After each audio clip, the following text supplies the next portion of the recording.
vendredi prochain à Bruxelles. J'écris aussi à mon homologue hongrois, puisque la Hongrie exerce actuellement la présidence de l'Union européenne, pour lui demander d'inscrire ces points à l'ordre du jour d'un prochain Conseil des ministres. Sur toutes ces questions-là, vous savez, je ne suis pas fou, surtout qu'en plus j'ai quelques idées en tête. Je voudrais savoir si elles seront partagées pour bien déterminer la bonne articulation entre le niveau européen et le niveau national, notamment sur la question des AMM. Et je peux vous dire aussi que le commissaire européen m'a écrit une longue lettre pour me dire qu'il était très attentif à ce qui s'était passé avec le dossier du médiateur et avec aussi les changements que nous opérons. Parce qu'il y a un certain nombre d'articulations pointées dans le rapport de l'IGAS qui montrent bien qu'on n'est pas face à un sujet franco-français.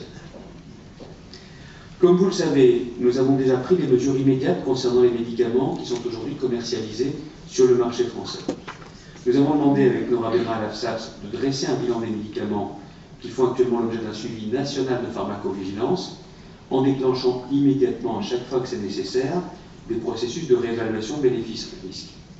Ce bilan nous a été remis et il a été publié, accompagné par une conférence de presse, et je remercie Didier Houssin d'avoir fait, Fabienne Bartoli, l'ont publié en toute transparence. Alors j'entends bien les débats qu'il y a eu.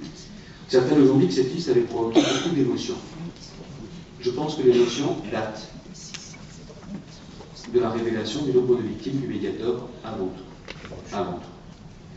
Parce que les Français n'ont pas attendu que cette liste de 77 médicaments soit publiée pour s'inquiéter sur leurs médicaments. Entre la révélation du nombre de victimes, la publication du rapport de l'IGAS, nombre de nos concitoyens, en prenant leurs médicaments le matin ou le soir, se sont demandé « est-ce que je peux le prendre ?» En toute confiance. Est-ce qu'il n'y a pas un autre médiateur en circulation? Et je suis persuadé que ce n'est pas la publication en soi qui a suscité l'émotion, mais cette publication nous demande de faire de la pédagogie et aussi, j'en ai bien conscience, de ne pas laisser les prescripteurs et les dispensateurs seuls en première ligne face aux interrogations et aux craintes des patients. Voilà pourquoi j'ai demandé d'envoyer un courrier aux médecins et aux pharmaciens pour les tenir informés des résultats, parce que j'ai bien conscience que ce sont eux sur le terrain qui sont face aux remarques, aux questions et aux peurs. Il y a quelques jours de retard, j'ai moi-même vu avec les professionnels pour qu'on fasse les choses, DGS urgent et la notice, mais cette liste-là, ça n'est pas une publication en soi juste une fois. Je pense que c'est un processus régulier qu'il nous faudra entamer avec la gestion de ce stock des 77 et la gestion du flux.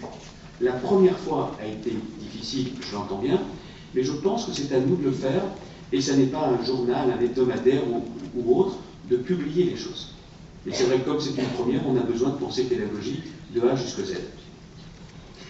Concernant la police du médicament, il est apparu clairement qu'il fallait des changements profonds à l'AFSAPS, dont c'est l'une des missions essentielles. Je me suis rendu hier à l'AFSAPS pour rencontrer les personnels de l'agence. Nous avons échangé de façon informelle et ensuite avec la représentant du personnel. Ce n'est pas un moment facile que vivent les agents et les responsables de l'AFSAPS. Ce n'était pas non plus un moment forcément facile pour le ministre de la Santé, mais je tenais en toute franchise, en toute transparence, à avoir cet échange. Et j'ai souhaité également être présent avec Dominique Marinaki, que je remercie d'avoir accepté cette mission. Dominique Marinaki qui a été auditionné par les commissions compétentes de l'Assemblée nationale et du Sénat avant sa nomination, qui va intervenir dans les jours prochains. J'ai signé hier le décret valant transmission au Conseil des ministres, et nous allons prendre les mesures les plus urgentes pour faire évoluer, réformer, transformer ce qui est nécessaire dans le fonctionnement de l'agence, en attendant les résultats de vos travaux. Vous comprendrez que des premières décisions seront à prendre, qui n'augureront rien, qui n'empêcheront en rien les travaux des assises du médicament, mais on ne peut pas avoir un nouveau directeur général qui attend de l'arbopier, qui est le mois de juin, pour pouvoir dire, pour l'instant, je ne peux rien faire, je ne peux toucher à rien. C'est pas concevable. C'est pas concevable. Sur la question des conflits d'intérêts aussi, nous avons déjà pris des mesures sans attendre. Et je demandais notamment, parce que mon cabinet, mon ministère est en première ligne pour imposer un certain nombre de changements, j'ai demandé des déclarations d'intérêt à tous les membres de mon cabinet avant même que la commission Sauvé ne remette son rapport au président de la République. Cette question des conflits d'intérêts tiendra une place essentielle dans vos travaux et dans les travaux de réforme. Je ne suis pas sûr que ce soit le seul élément ou l'élément central, mais c'est un élément déterminant. Parce que vous ne pouvez pas avoir de confiance s'il n'y a pas de transparence. C'est pas possible. Et que même si nous avons fait des progrès importants depuis quelques années, il faut aller au bout de la logique, au bout de cette logique.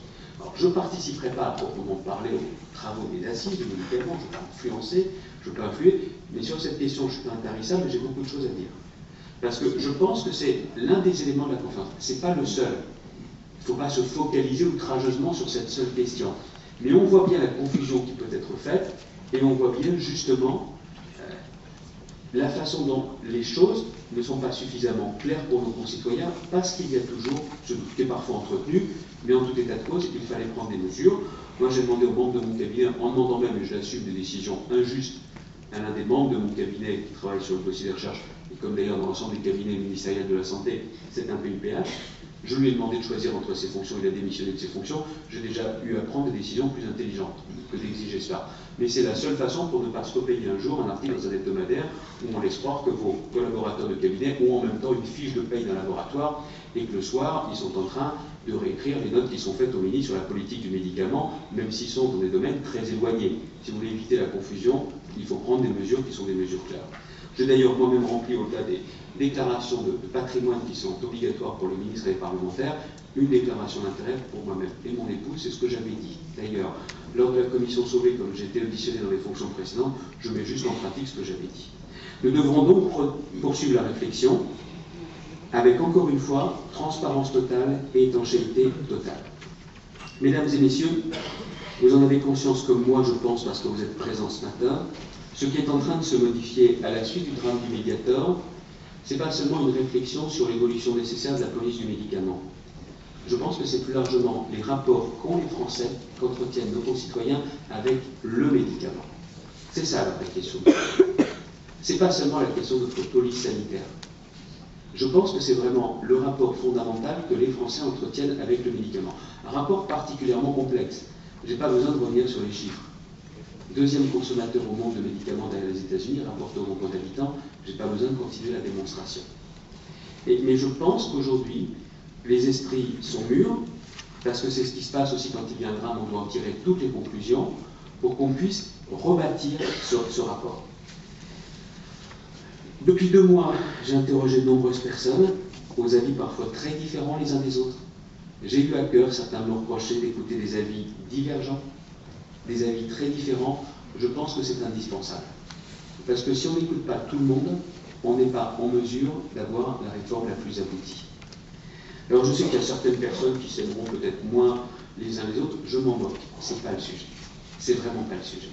Et je pense, vous connaissez Edouard Couty, que chacun aura la parole, mais ce que je vous demande du fond du cœur, c'est de ne pas limiter vos propos, de ne pas avoir peur, parce que pour exprimer, on va bien protéger, donner un statut aux lanceurs d'alerte, il faut donc que la parole soit complètement libre et respectée.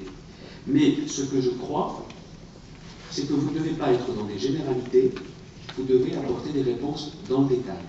Parce que si nous voulons mettre en place une réforme cette année, je ne pourrais pas faire voter des textes ou des grandes directions qui ne soient pas aussi rentrés dans le détail. Autrement, l'idée d'une réforme qui changerait dès cette année ne serait qu'une vaine formule. Donc voilà pourquoi nous avons besoin d'avoir cette logique d'action.